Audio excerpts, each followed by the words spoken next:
Jizzax viloyati Do'stlik tumanida yosh iste'dodlarni qo'llab-quvvatlashga qaratilgan Turon maktab teatri respublika ko'rik tanlovining tuman bosqichi bo'lib o'tdi.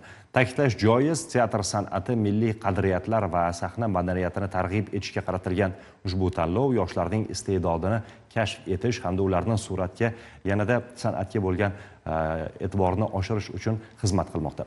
Mavzu tafsilotlari bilan navbatdagi lavhamiz orqali tanishamiz.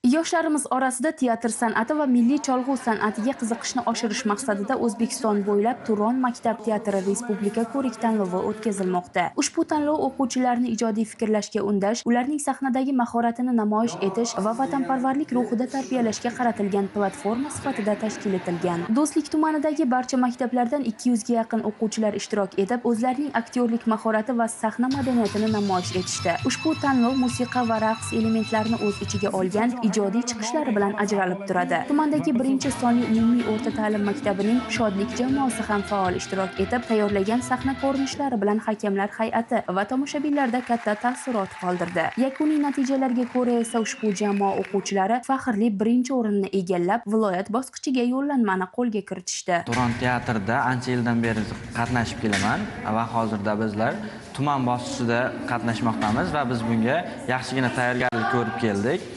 Bunda qatnashda bizning anchagina tajribamiz bor. Biz viloyat bosqichlariga ham oldinlar yutganmiz. Jadidlarimizning hayoti va ijodini sahna ko'rinishi qilib chiqarmoqdamiz.